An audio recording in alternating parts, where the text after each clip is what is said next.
देखते हैं question number 9 क्या कह रहा है। कह रहा है कि बिंदुओं ए और बी है ना, ये दो बिंदु है, ठीक है ना, जिसका मान भी दिया हुआ है। इनको जोड़ने वाली एक रेखाखंड है जिसका नाम है ए बी, है ना। ये ए और बी ये जुड़ रही है, ठीक है, को 4 बराबर भागों में, कितने बराबर भागों में, 4 बराबर भागों में विभाजित करने वाले बिंदुओं के निर्देशांक ज्ञात कीजिए। क्या ज्ञात करना है? बिंदुओं के निर्देशांक। समझिएगा, देखिए हमारे पास एक बिंदु है ये ए, ठीक है, और ये एक रेखा है और ये एक लास्ट बिंदु है बी, ठीक है। तो ये दो बिंदु है ना, इसका मान दिया हुआ है।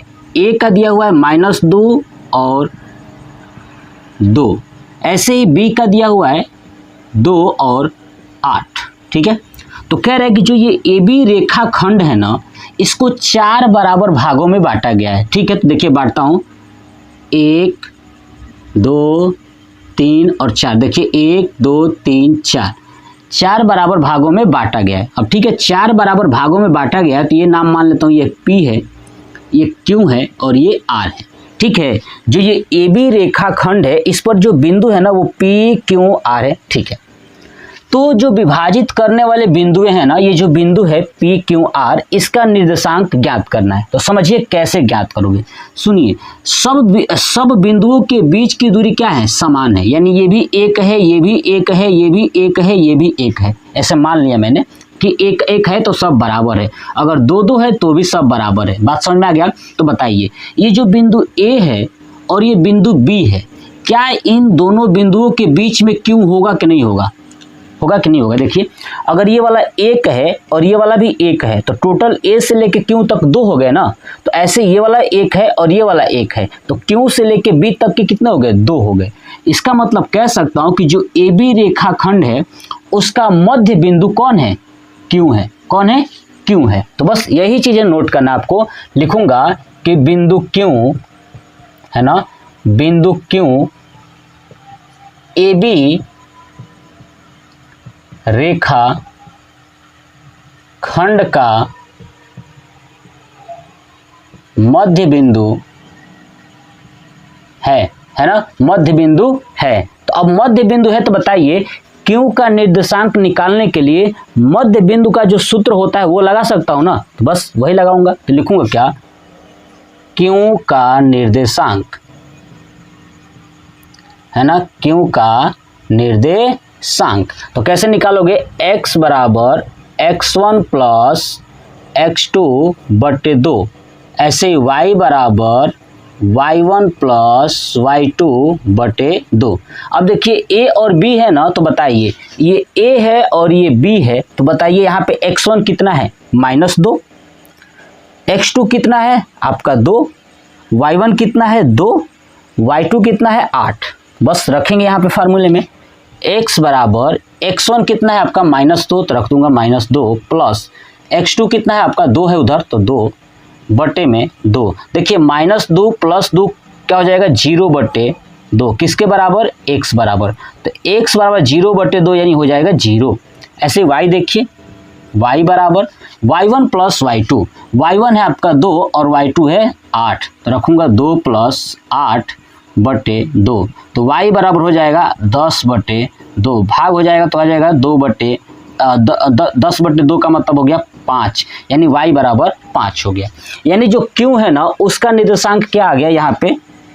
0,5, ठीक है। तो एक निर्देशांक निकल चुका है और मुझे p और r निकालना है। तो लिखूंगा अतः q का निर्देशांक 0,5 है ना। ये निकल गया ना। कितने बिंदु थे टोटल? तो 3 बिंदु है, ठीक है। 4 बराबर भागों में बांटा गया था, तो 3 बिंदु हैं। तो अब क्यू का निकल चुका है। अब आप एक बात खुद से नोटिस कीजिए, ये वाला दूरी बराबर था कि नहीं था? इसका मतलब ए और क्यू के बीच में कौन है? पी है। नहीं, बराबर दूरी पर है, इसका मतलब ए और क्यू के बीच में कौन है? पी है। तो सेम यही कंडीशन क्या लिखूंगा कि बिंदु कौन? पी, है ना, बिंदु पी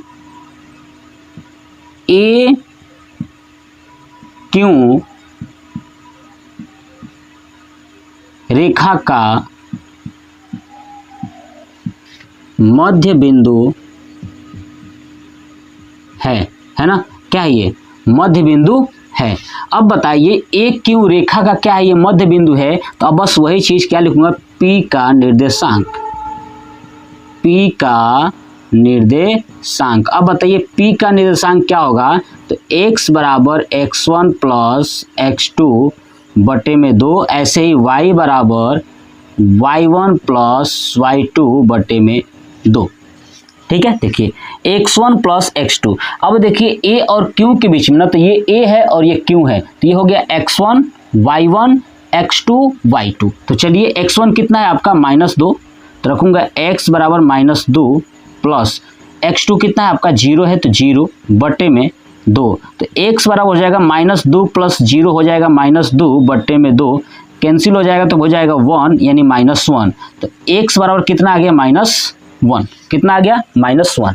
ऐसे y बराबर रखता हूँ, देखिए y बराबर y1 का मान कितना है 2 है, प्लस y2 है आपका ये 5 है, तो रख दूंगा 5 बटे में 2 यानी 5 2 7 यानी 7 बटे में 2। ठीक है, तो अब बताइए P का निर्देशांक कितना आ गया, तो लिखूंगा अतः P का निर्देशांक -1 कामा 7 बटे 2 है ना, कितना है -1 कामा 7 बटे 2 है। हमारा ये 2 निकल चुका है, यानी यहाँ भी लिख देता हूँ क्या है -1 कामा 7 बटे 2। ऐसे ही बचा हुआ है अब r का, तो चलिए r का निकालते हैं, देखिएगा ध्यान से। अब इसे आप स्क्रीनशॉट ले लीजिए। चलिए अब देखिए r का निकालना है, तो मैं आपको चीज़ें समझाता हूँ। बताइए जो r है ना, वो q और b से क्या है, समान दूरी पर है ना, q और b से समान दूरी पर है। इसका मतलब कि r जो है कि q और b का मध्य बिंदु है। तो क्या लिख दूंगा यहाँ पे कि बिंदु r किसका, q और b रेखा का मध्य बिंदु है। तो अब किसका निकाल देंगे, अतः r का निर्देशांक, किसका निकालेंगे, r का निर्देशांक।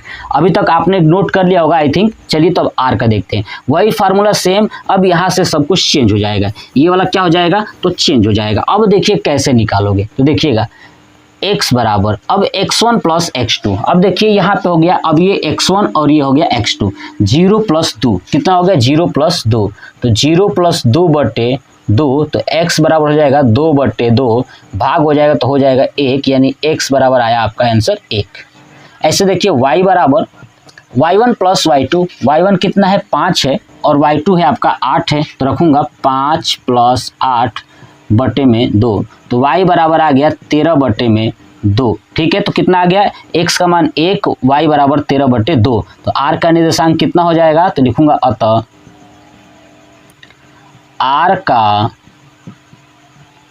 निर्देशांक 1, 13 बटे 2 है। इतना आप लिख लिए। देखिए क्या क्या मैंने निकाला था, PQR सबका निर्देशांक निकल चुका है। r का आया है 1 और 13 बटे 2, तो यहाँ पे लिख दूंगा 1, 13 बटे 2। ये हो गया ना।